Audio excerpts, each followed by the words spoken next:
Hey YouTube, this is Chris, and this is entry 1 of my new video diary, where I try and um, document my self-imposed journey or self-imposed exile out onto my dad's land, living in the wilderness. Quite literally wilderness, because there is a place called Wilderness just down the road. And the idea is, it's currently winter, but you wouldn't say it because it's a beautiful day and clear skies. But there is definitely a nip in the air, hence the morning fire. Um,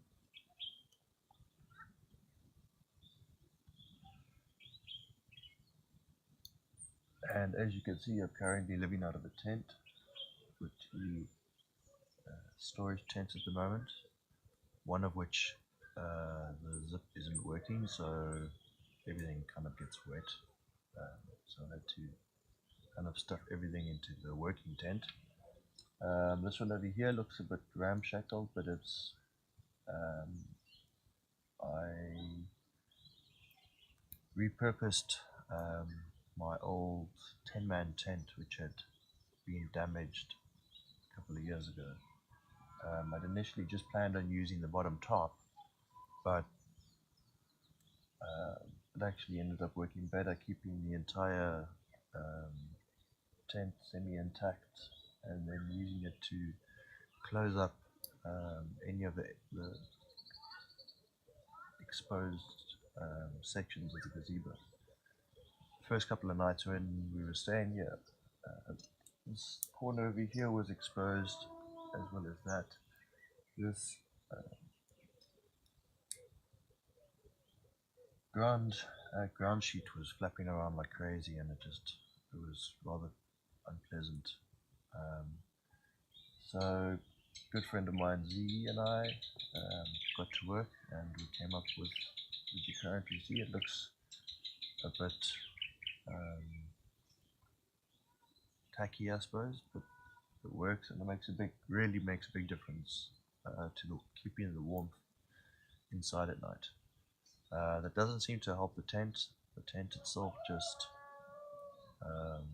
stays icy cold. Like when you get into when I get into bed at night, it's just like getting into 2 blocks of ice. Same goes for putting on any clothes in the morning or at night.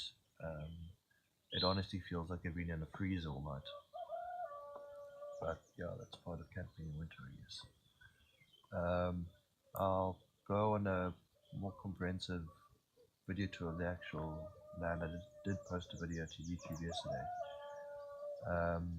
So today is, I think it was Monday, and you had a week, and then I had a week.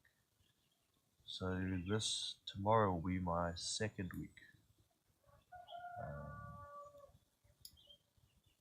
The first week was with my fiance Shelly. She helped me a lot with. We went and did some clothes shopping and got a bunch of supplies like lanterns and gas canisters and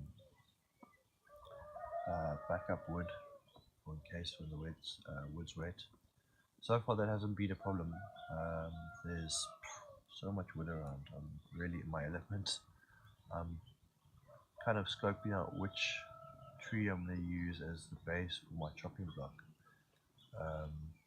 I initially thought that all these lovely trees that I'm currently looking at were yellowwoods, but it turns out that they actually are African blackwoods. And while they're beautiful and majestic, and the way that the light comes through is rather quite magical in the morning, they're also an invasive species.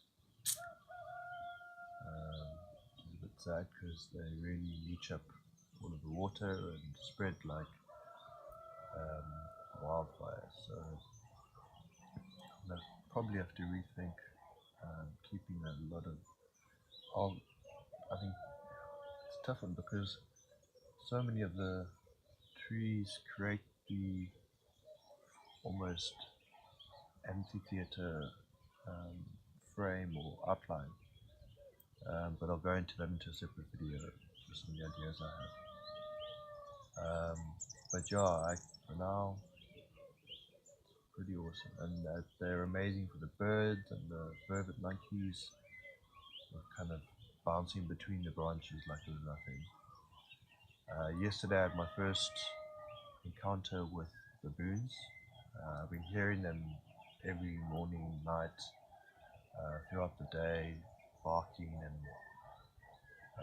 this morning one of the young was obviously getting schooled because I could hear it just screeching.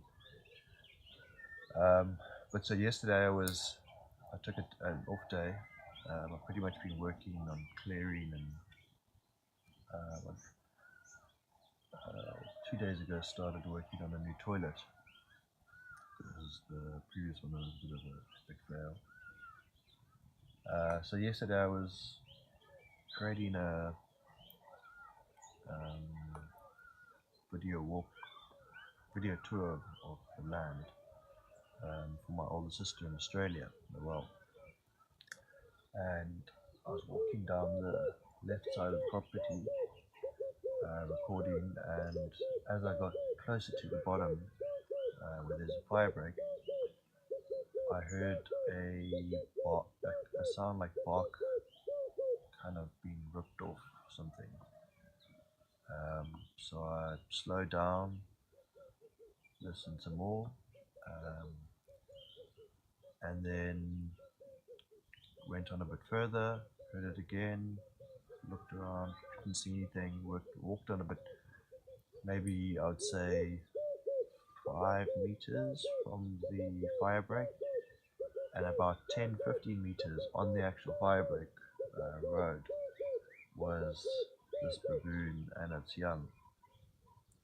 And whew, I must admit, I almost crapped myself a little bit.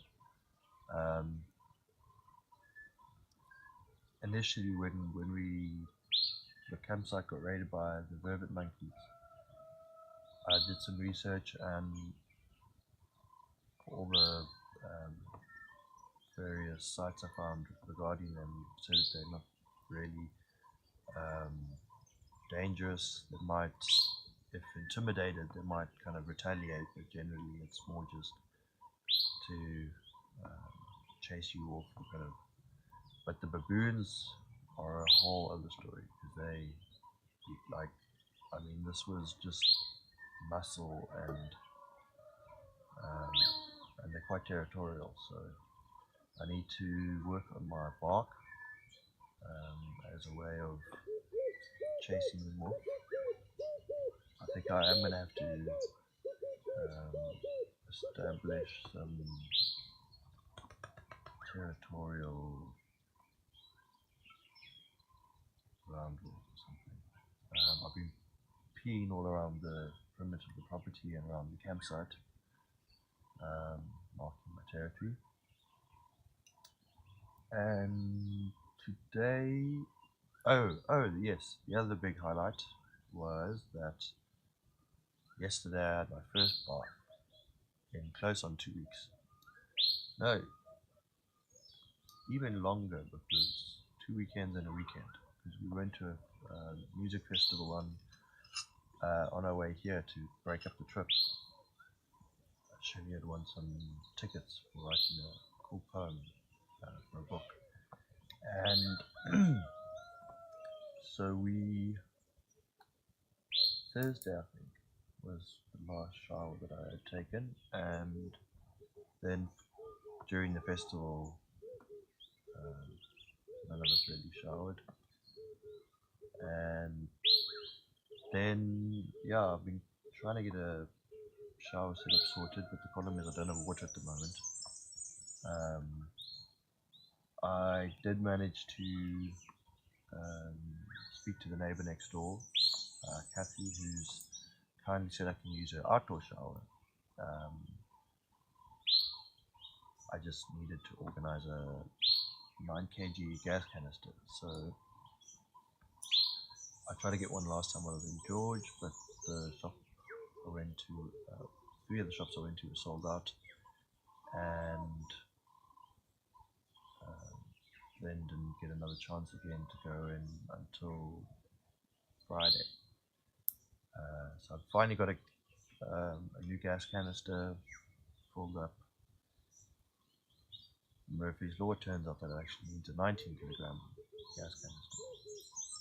So that was, I've been really looking forward to having a shower because my hair was feeling incredibly matted. But so last night I was invited to some friends that are living down the road on the Hoekwil, and they invited me out for some dinner and a bath, so that was amazing. After, especially just being that it's so cold, and like yesterday I really needed an off day because my body was just aching. I've got a bite on my calf which has made the whole right calf feel really bruised and quite sore to the touch. But the bite doesn't look that bad. Luckily, it's being that it's winter, I don't have to worry about ticks, but I've had tick bite fever when I was working at Pinder, which is a game reserve up in KwaZulu-Natal, and it was really unpleasant. Like for 2 weeks, I couldn't move, barely move my neck, which just wasn't fun. And then just a little bit of the backstory, being that this is the first entry and my first just kind of a practice round, seeing whether this video setup will work until I can get a new YouTube camera. The reason why I'm here is for the past 15 years I've been chasing the startup dream. By trade I'm a designer and front-end developer. I've been building premium commercial products for various content management systems for the past 15 years or 10 years, consulting prior to that. And while we had quite a bit of success early on, it's been a challenging road, and I've had two business partners that have each kind of gotten to the point where they weren't able to continue, and each time that kind of left me wondering, what is the best approach, and how do I kind of pivot the business to a point that it's more manageable, and adjust the focus so that it's more orientated with my own skill set, not having a development director in-house. And that's fine. I've built up my network of websites to currently 5 different sites that are each in different phases of their life cycles. 2 of them are relatively established and 2 are quite new. But my primary source of income was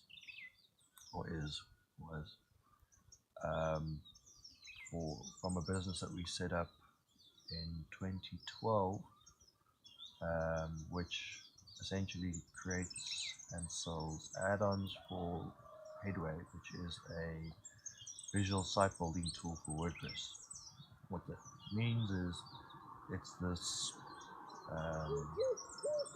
piece of software that you install into WordPress, which is a free content management system that anybody can use to run and manage their website. It's built by people around the world, and it's completely open source, which means that nobody owns the code, or everybody owns the code, it's more appropriately. And so using Headway, it allows you to visually create your website. So if you have a design in mind and you kind of know what you want your website to look like, this drag and drop tool will allow you to kind of click and drag and say, okay, I want my logo over here, and I want my menu over here, and I want the big image over here, maybe a slider, whatever, some content, maybe some contact information on the side, and using a set of blocks included, it allows you to add things like headers and menus and like a whole bunch of stuff. And then, so Headway Rocket builds add-ons that extend this even further. So we've got a plugin that allows you to create a contact page really easily with a live Google map and contact form, built-in validation and all of that, spam control. And then we've got one which allows you to create a block of content in a grid.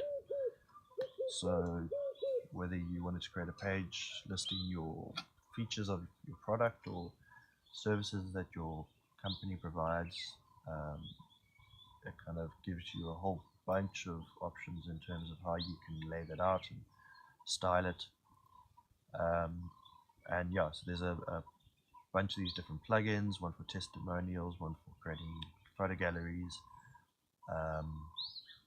newsletter sign-up form, and then we also sell templates for Headway, which are preset designs that you install, and it automatically adds the various blocks throughout and kind of gives you a starting point or like a head start when it comes to, and in those cases it would be where you don't have enough money to pay a designer to create a custom design, and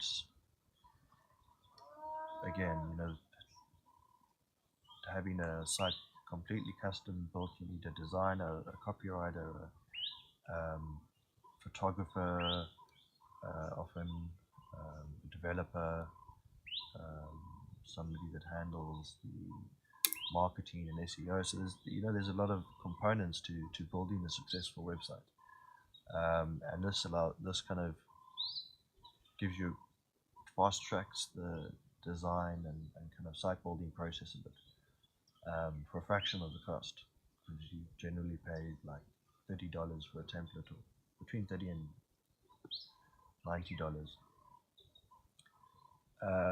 And that's been great. We built the business as a way to sustain ourselves while we built our main project, which was a similar kind of offering, but with a very different approach. So rather than focusing on DIY, self-building, people that just want to build their own site, Permaculture was aimed at developers and agencies, so professionals that build websites for a living. And it was designed in a way where there weren't any configuration options. It was completely white label. The idea wasn't that you would have your client going and changing, like presenting them with 100 configuration options that are just going to confuse them. The developer would be the one who's implementing the design and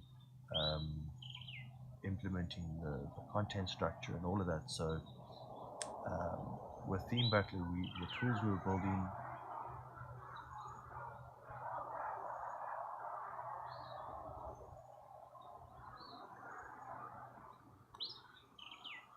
that kind of sounds like a dog feeling more, but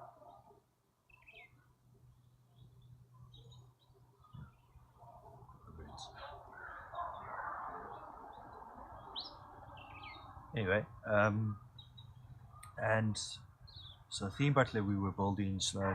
We wanted to take our time and we wanted to do it properly, so we built Headway Rocket as a way to sustain ourselves throughout that process, and it worked well. I mean, I think over a span of 5 years, the site has generated something in the range of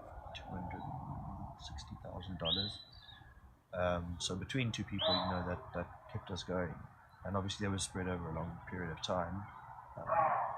So maybe not as impressive as some of the other startups in that space, but keeping our after Jumla Junkie, the previous business I'd helped start and run for 6 years. We had 7 staff at one point, spread around the world, all working remotely, connecting over Skype, and the baboons are definitely wanting to be in the video. So, Headway Rocket would kind of bring in, at least at a very minimum, with, we hadn't done much on the side for something like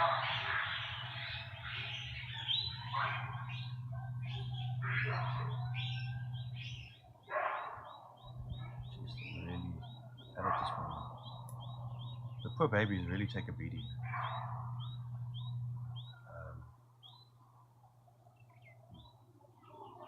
Sounds quite close as well.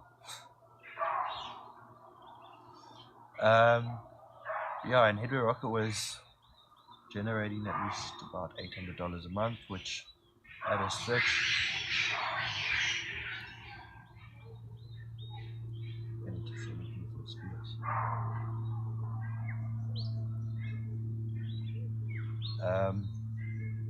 and that was, I was able to sustain myself, often like filling in with consulting to kind of top up and get through the month. But my existence for so many years has been just working 24/7, like not having a social life, vegging out in front of the TV every night. By the time I finish work, my brain is just completely fried. In the past couple of years, I got really into gardening, food gardening, and so that's been at least a bit of a release from work. I managed to adjust my hours that I would start early and then kind of finish a bit earlier and then hit the garden, and that would just help. Oh, I can see the trees. Shit. Okay, that is a bit close. Ah! Ah!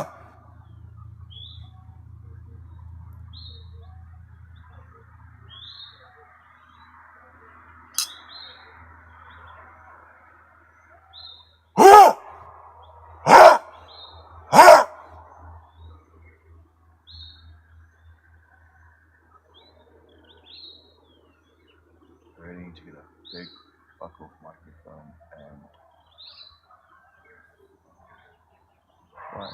find a recording of a baboon with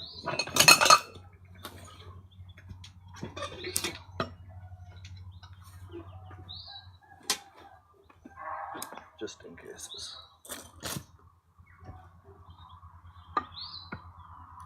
This is my trusty axe, which is on the verge of losing its head.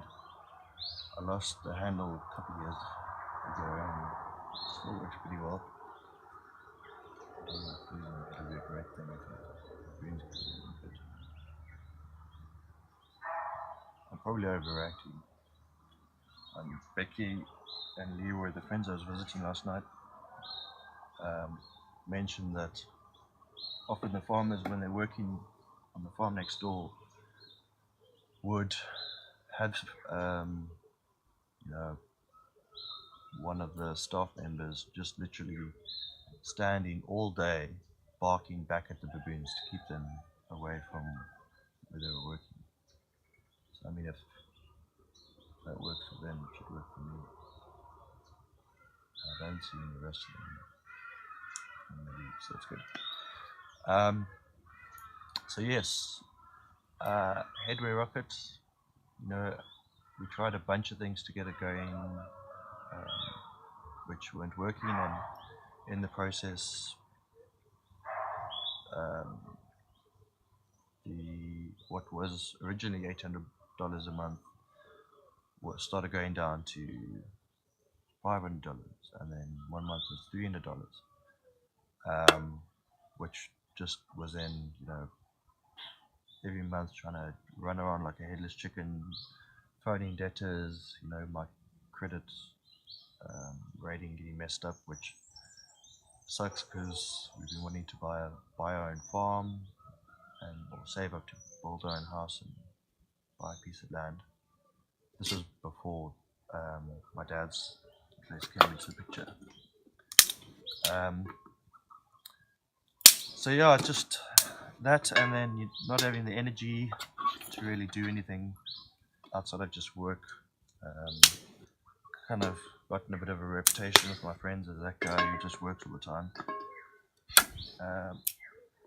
And as I'm getting on in age, you start thinking about, I want to have a family, and I've got this dream in my mind of having my dad, who's this incredibly wise, sage, best friend,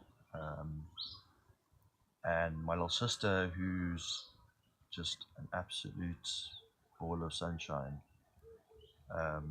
One of the most positive people that I know. Despite having quite a challenging, or quite a few challenges throughout the way, she just dealt with it in a way that is constantly positive. And her two kids, I didn't know that you could.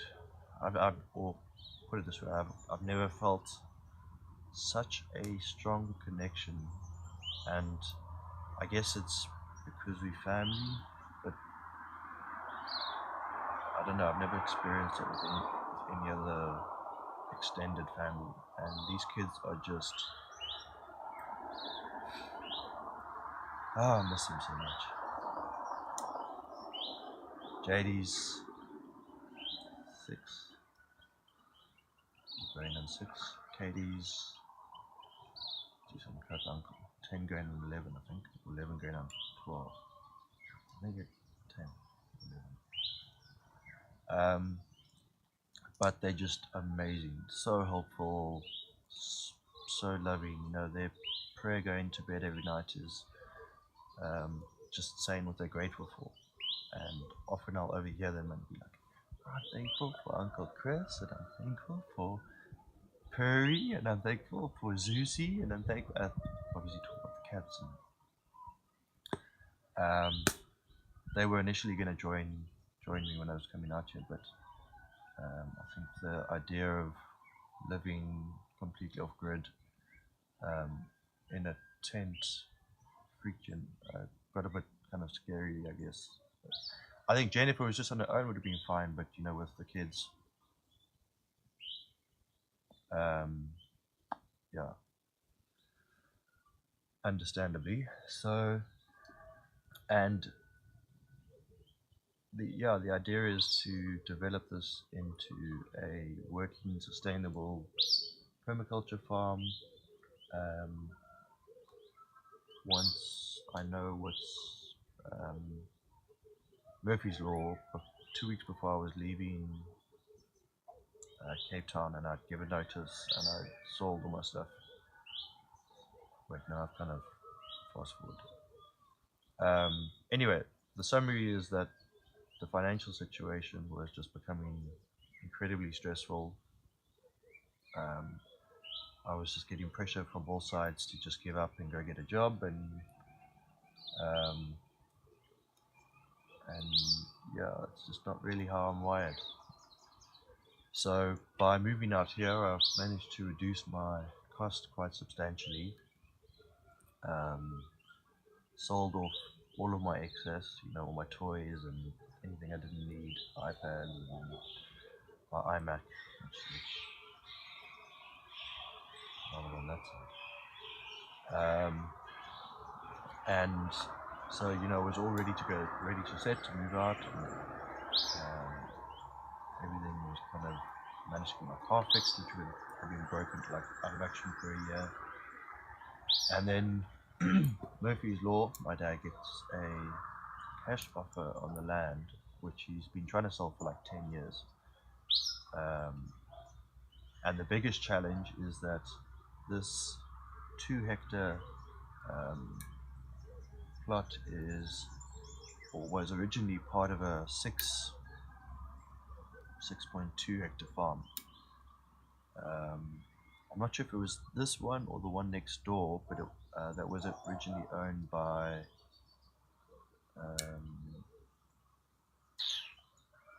one of our presidents.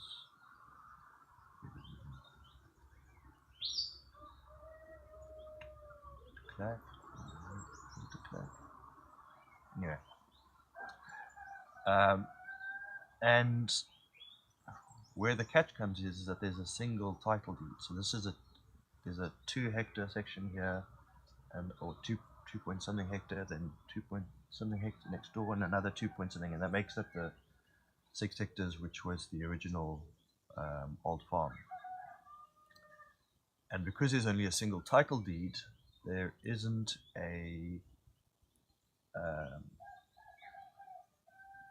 the original drawings or plans for this property. I think the building plans didn't have the old cottage on, which was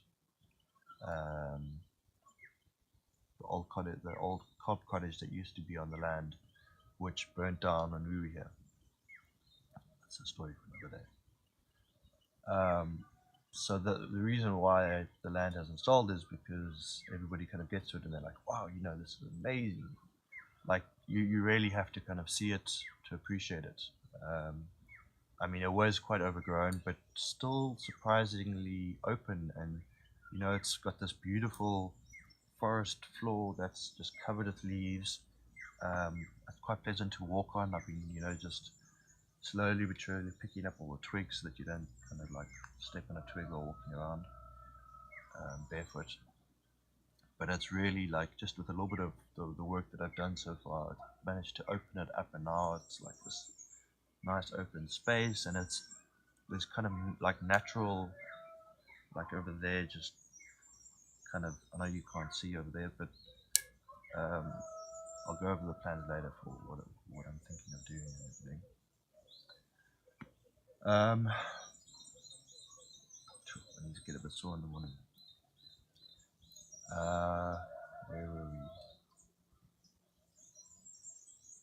So yes, the idea is to, you got to cash off on the land, which obviously has put a spanner in the works. Now we're waiting to hear. It's been about 2 weeks or 3 weeks now that we've been waiting for an answer, but so far nothing. It's really a tough one because we came to visit a month or two before the move to come check it out, and it was still a bit daunting then because we were only here for like maybe 20 minutes to come, and it was quite overgrown, and I couldn't really think of like how everything was going to fit together. I was originally going to try and come up a week or two before and at least do some clearing, that like when we got here everything wasn't like having to try and clear a space and running out of time. Also, I'd organized a shipping container which was going to be dropped off a week before. The solar guys were going to come and do a basic solar setup. Still haven't figured out where the hell to put the everywhere is kind of quite shaded. There's the neighbour's plot, but that property has been sold recently, and the neighbours are having problems with their buyer's buyer. I would say about 2/3 of the property go down on this side, and then across the farm road there's another third, which currently is just absolutely overgrown with black wattle. So the idea is to completely clear all of that out, which will bolster the wood supplies. They can give us some really nice poles, and even the thinner ones are great for like what I've started doing with the toilet, bathroom.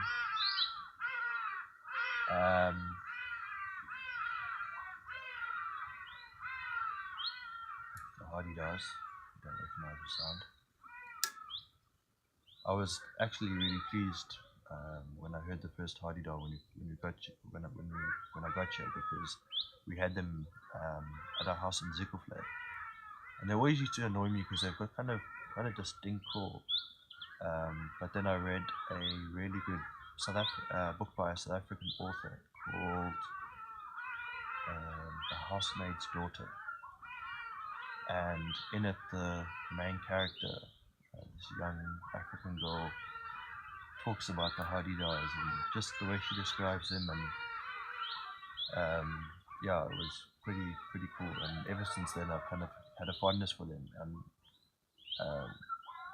the previous awesome spot we were living in, where Shelley's still now, Hoekwil, we used to have loads of hardy-dars, and so it's kind of a bit of a carryover from the familiarity and their calls in the background.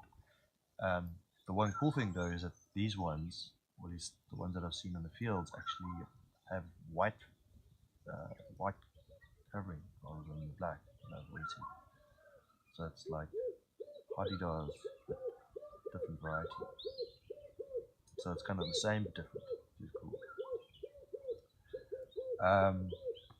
Yeah, and so the solar guys were going to come, and the internet guys were going to come, and I was going to be sorted, like power off grid, a container that I could lock my stuff up, possibly even put my tent in if it got really cold. Although I don't think being in a metal box would make the situation any better. But yeah, then found out about the cash offer, and that's kind of been, now everything's relatively on pause. I mean, it hasn't really stopped me from clearing and building, but the way I see it is I'm having fun, and if it's really not meant to be, then it'll suck, but life goes on. It would be sad because the property is quite narrow. I mean, still, if you had to walk from one side to the other, I don't know, meters, maybe, I don't know, I'm guessing now. But it goes kind of like on a downward decline, and at the bottom there's this really beautiful stream. From this side it's a bit hard to access because it's like overgrown with brambles, so you've got to be a little bit adventurous climbing down to get to them. The water's only about that much. But going on the neighbouring next door, there's the Cape Pine plantation, and there's a road that goes right down to the stream. And when you get to the bottom and you actually go down along the stream, it's just magical. Like really picturesque. You could stick it on a postcard and nobody would think twice about yeah. Kind of what you see on those sometimes cheesy screensavers and desktops. And yeah, I mean the trees are just majestic, brilliant climbing trees. Like I've really scaled that one quite high. The one down by the toilet has like natural handles and you can get up real high. This one over here, which I don't know, must be about 100 years old, looking at the size of the trunk. And there's two main trunks. It's kind of like a peace arm or peace symbol, but I'm kind of seeing like either a rope ladder or possibly some simple stairs to climb up the one side, and at the top there's like a kind of, the branch kind of goes up like that, and I'm thinking how cool would it be to have a zip line from, I don't know how many yards, it must be about 20 meters, all the way down to the bottom of the property, where eventually there'll be a dam going from one side of the property to the other. And the idea is to then use runoff from the road, build some basic channels for the water to run off from the road and fill the dam at the bottom, and then using probably a simple ram pump, um, sending the water back up to another dam at the top.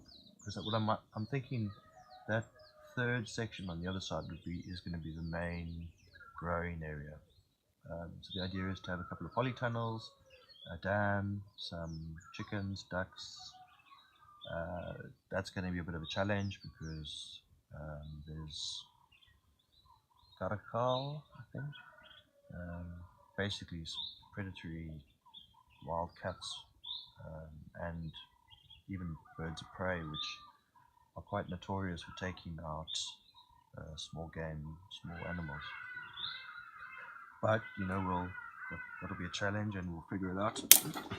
Some things will work, some things won't, but it's the nature of I think homesteading. It's trial and error, and it's not everything's going to work the same in every scenario.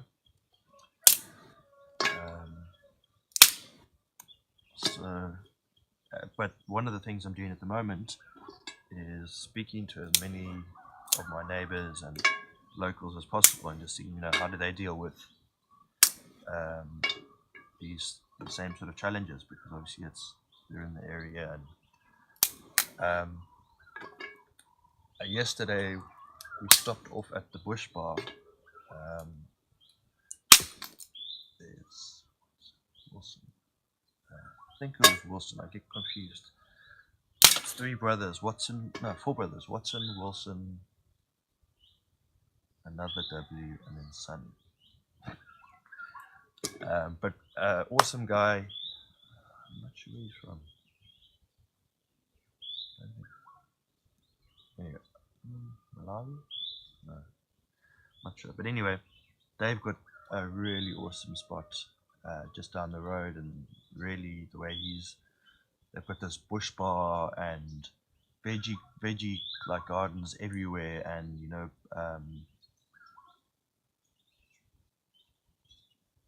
cool water gardens, and they're doing really awesome stuff with volunteers, and they've got like carpentry workshop set up, and they've got pigs and ducks and chickens and rabbits, and very much kind of like where I see us in a year or two. And so it's great, it's one of my favorite things to do, is going and looking at other people's gardens and other people's homesteads, and getting ideas and chatting to them about how Wilson was showing me his composting toilet, and it was quite similar to what I've been thinking of building, but there were a couple of things that I wouldn't have even thought of. That you need to dry up the urine, and ash works great for that, and you need to have a pipe so that the air can come in through into the main bin, and then you need to have a way of draining the liquid and all kinds of stuff. So he was also saying he keeps his containers sealed for about a year and 2 months. And that's enough to break down everything that you've got this great, really nice compost.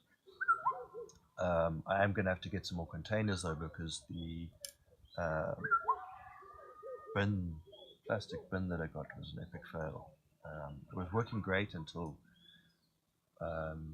my very good friend Z and his wife, also a good friend,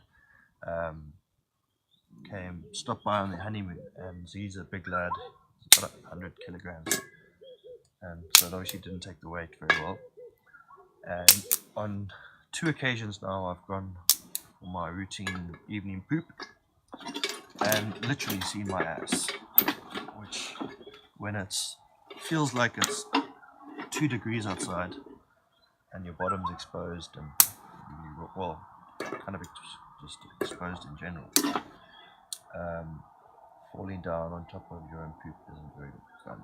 I'm going to show you that. So that's kind of what spurred me on to get the new toilet mission going, and so that was yesterday's adventures. I know I'm kind of bouncing all over the place, but I probably should have broken this video up into smaller segments like backstory and but no, this is also something that's new to me. I've never felt comfortable doing YouTube videos because it always felt like my neighbors could hear me, like they were, like the kitchen was right next to where the garden was, and I just felt really awkward and kind of like I'm walking around talking to myself. But being that we're out here, and I really am on my own. I do have a friend though, who I've dubbed Curious George. He's this beautiful little birdie that comes and visits me in the mornings, in the evenings, and even occasionally in the afternoon. And he comes and he hops around this wood log pile and checks me out, and I do a bit of whistling and kind of chatting to him, and he, like, the whole time, like, he really looks like he's like fully attentive and like kind of, and yeah, it's cool. Better than having to draw a face on a ball. Although I must say, you can't see this as well. There was this, when we first got here, there's this tree that had fallen over. Branches kind of extended all the way to here, and it kind of made this area quite hard to navigate without getting smacked in the face. So I cleared the branches off, and as I was doing it, like, the natural shape just kind of came out looking like these two bulging eyes and this long snout. And I did a bit of chiseling around the edges to kind of soften the edges, and that's where the sort of bulging eyes started coming into play. And because it's blackwood, the core is different color to it's about kind of half. You've got like a darker ring in the middle. That's the African blackwood, which just creates these natural sort of eyes, pupils. So the idea is I want to carve it, now that the entire sort of tree has been trimmed back. It's freestanding, so it kind of juts out like that, and then it looks like you've got this dragonfly head at the end. So I want to, I've got my chisel set, and I'm going to kind of finish up the head a bit more, and then I want to make some attachable wings out of wire and some kind of netting or barbed wire, possibly even. Would probably make it a lot more weather. To find a way to get some telephone wires. But the idea is that it won't be attached permanently because it'll kind of block the way a bit. But if when we get to a point of actually having events here and stuff, or parties, and then we'll kind of, and it's also going to act as a seat. So I want to like chisel out some like indentations, and then get another log over here and another log there, and then we went to a party at this backpackers in Wilderness called Wild Farm Backpackers, and Danny and Z actually told us about them because they stayed there, and apparently they're completely off grid. Like, everything's solar powered. They're harvesting their own water, growing their own veggies, the whole shebangle. And so obviously I was quite excited to go check it out, but it was nighttime, so I didn't get to see any of the systems and stuff. Gonna have to go back for that. But one thing I noticed is they had this huge big fire pit, and it was this big metal pit. I don't know what you call it, but it turned out, after speaking to the owner, they'd taken an old metal water tank, and it's like this huge water tank, and cut the bottom off, and that was the fire pit. So simple. Then I got to thinking, well, actually, if you buy the entire, like, if I can go to a scrapyard and find an old geezer, like one of these big heavy duty things, get somebody to cut it down, not only would I have 2 fire pits, or a fire pit and a pond, I'd also have 2 or 3 raised bed rings. Just exactly like where I'm sitting now, I can see there's a spot next to the pathway that I've kind of created where it gets really nice morning light and kind of consistently throughout the day and even in the afternoon. So I'm thinking that's probably going to be my first spot for a raised bed. I managed to bring some plants when it came up a month or two before to check out when we first came to see the land. I brought like, I don't know, maybe 5 or 6 plants. It was jasmine, elderflower, rosemary, thyme,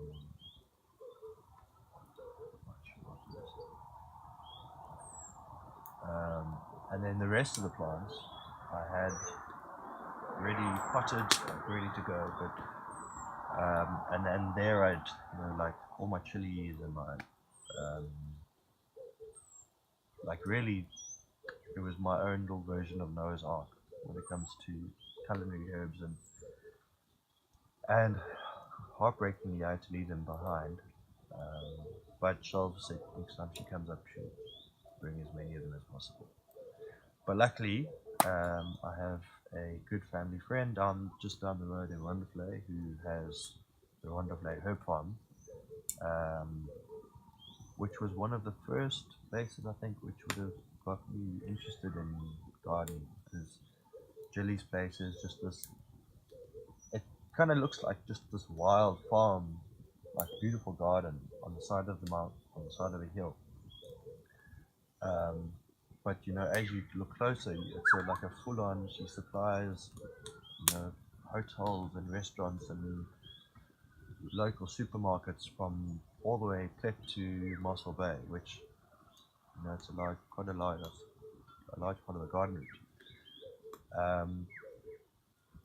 And this just from her. I'm not quite sure how many hectares. I think they are renting a plot next door as well.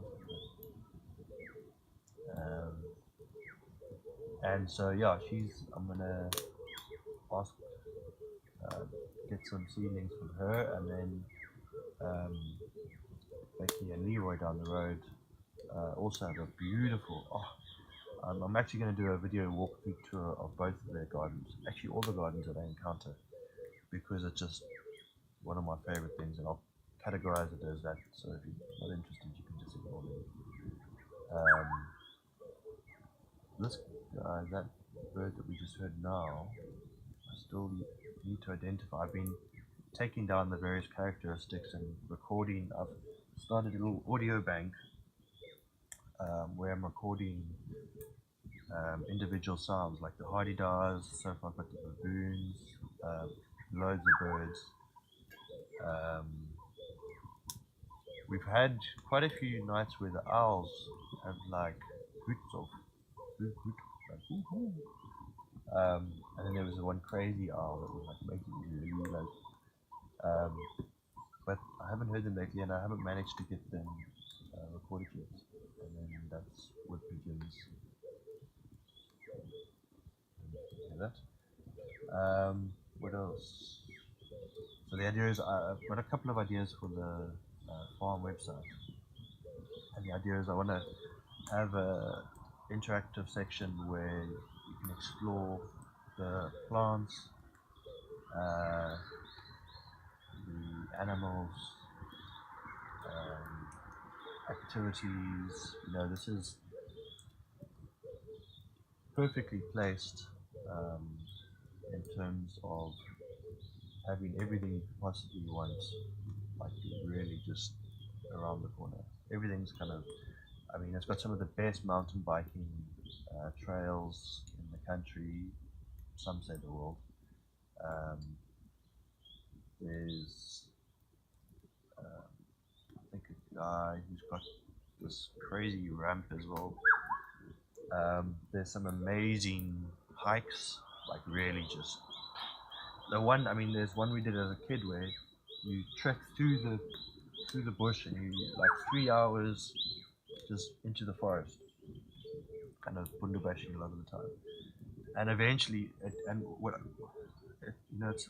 of these memories that I've carried with me my whole life, and like one of the fondest, because I remember the terrain was just like constantly different, and like at one point we were going down this hill with these boulders, these white boulders, like the entire side of the hill was just like completely covered with these. And eventually, we come to what I always thought in my mind was a lake in the forest. Um, Turns out it's actually the deep refuge, the deep river, which is a couple of k's down the road, and it kind of interjects. And I think the point that we were going to was, a section of the river that was wider than most, but it was just so beautiful, and um, that's just from here. And then the farm like the pine plantation next door. I've only explored, Shelley and I, we've explored kind of up over the hill and up the hill and over, and then you get to where there's a split in the road, kind of goes off to the one side. I think that was what my dad said is the long way around, where if you kind of stick to the road, you'll eventually come out at this river. And then there's another one that kind of cuts straight down, and I think that's probably where you bundubash. I might actually split this video up into parts just because it's quite long now. But yes, and I managed to find a wooden shelf yesterday, so I just need to figure out a way of getting it level. Everything is at an angle, so it kind of makes it hard keeping anything upright, especially when you've got things like plate, like crockery, and the wind starts blowing.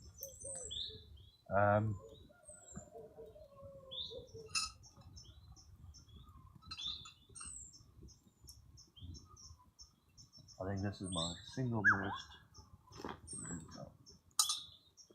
I could take one thing with me anyway. Well, one thing, one bag of things. It would be this little cafeteria, some good coffee, a little cream, little sugar. Hopefully it's working there. And this thing just goes on top of this little camping stove. And these canisters are like 20, $30. And then I've got this one, which is a kind of flattens a bit, and that's I think it's got like 5 different tops. So you've got like a wok and a grill and a back grill. So far I've only just used that side of it. Tonight, no, maybe tonight, I'm going to be making possibly a lamb or chicken tagine. I've got tagine is somewhere over there amongst all the dishes. But it's a small one, and I've only used it a handful of times because it was never really big enough to make enough food for like a full meal. But now that I'm on my own, I can really start experimenting with it. And then as I get better and I start getting good at it, then I'll invest in one of the bigger ones, which we'll be able to do on the 5-foot, which is very exciting.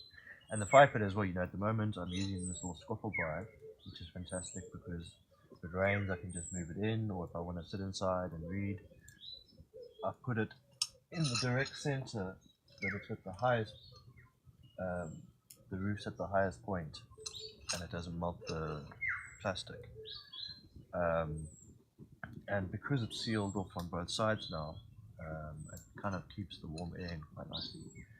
But I want to definitely have, a much more substantial kind of 5-foot where we can put on like nice big logs, and I want to build like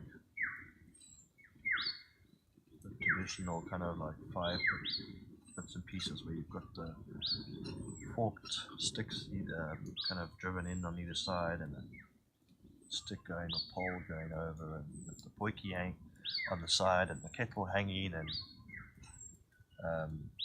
everything is a lot slower.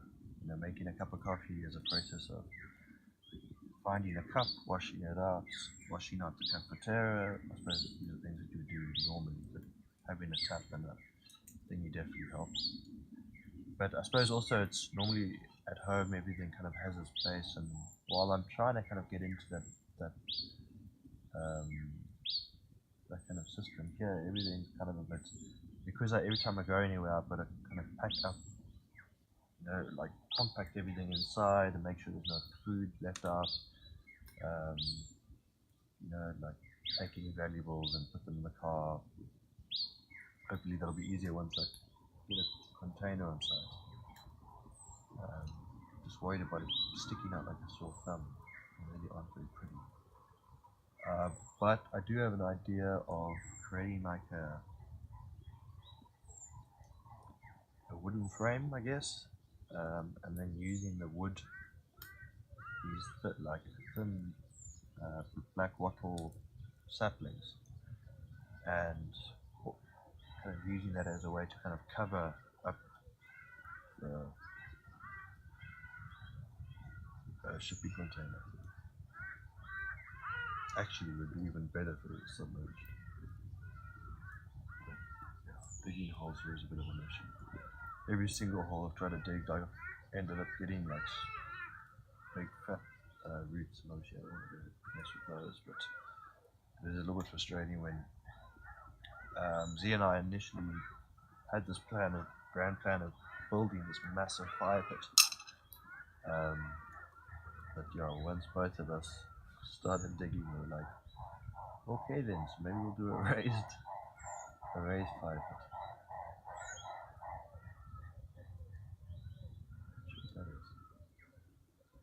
And then last night as well, there was like all the roosters on the neighboring farms were having like a freaking off.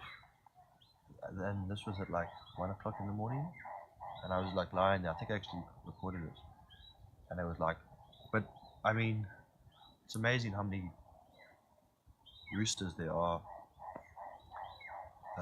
Seems like everyone has a rooster, and they were just like all going off, and I could hear like down there, and then this one would answer, and that one, and then later on the cows were like,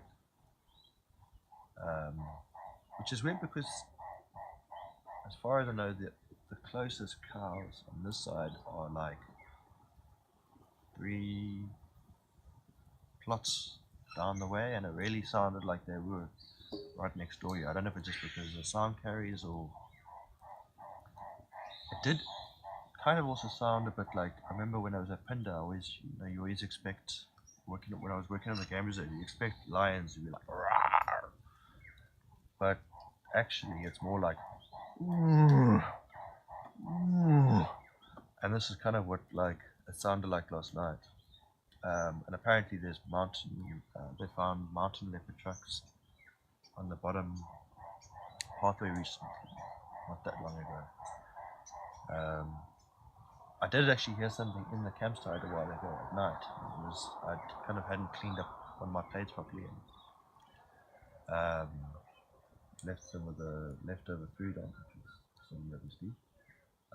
But I just shouted out and left the off. Last thing, and then I'm gonna cut off for this one. Day before yesterday, I was working on the toilet on the side here, like creating like a wall. And out of the blue, I see this bushbuck run up the side of the, kind of coming from like on the neighbor's side, right? Like, and instead of crossing, 10-20 meters down where it was originally, it came right up close, and then crossed right, like the trees, like where I'm working on the toilets over here, and then the fence is like over here, and I'm over here, and instead of like crossing there or just carrying on, like, or going back the other way, it literally crossed in right here, and walked like this. It looked like a bit like it was freaked out. Its mouth was a bit foamy. And I was like, okay, this is bizarre. And Murphy's got in my phone with me. And I was just like, oh, this is just amazing. I was like completely in silence, and I just, I was calm, stayed, like, I was thinking, like, are there any counts of pushback charging people? Or, like, no, that doesn't seem right. So I just, and it walked, right past, like, straight back into the bush, and I was like, okay. Then I heard it again, and I saw it, like, running past down there, and then I heard it at the, further down, and then crossing over again. And later on I saw a dog running kind of very intently at the bottom, like a beige colored, I'm not sure what kind of dog it was, but and so I don't know if it was actually chasing this bushbuck around, but yeah, it was a very special experience. But anyway, that's for this video log. I'm going to keep on trying to practice, because I tried to do a video card for a friend who was getting married the other day, and I don't know, as soon as I know the camera's on and there's people around, I just feel like a complete doofus and fumble on my words, and I've had that so many times, especially like being interviewed over the years, and like at different conferences and stuff, and I see the videos afterwards, and I'm just like, oh gosh. And it's just like anything, it's a practice, and I think the more that I do them, the more natural it'll become, and more comfortable I'll feel, and especially getting to watch this one now, I'll be able to say, okay, Chris, keep it here, stop getting distracted and going off on a completely different tangent. Maybe have some outline notes or something that I can refer to, and just kind of keep myself on point, because I do tend to ramble. Everybody knows me, especially if it's something like anytime we're at a party and somebody mentions something about gardening or permaculture, or off-grid living or survival, like bushcraft. Shelley's just like, oh man, because she knows that, like, I'm just like, my eyes light up. I'm like, oh, I found a kindred spirit, and I'm just like, so, and then it's just like Jabberwocky, and she's just like, oh, not again. But yeah, so we'll see how it goes. And just want to say also kudos to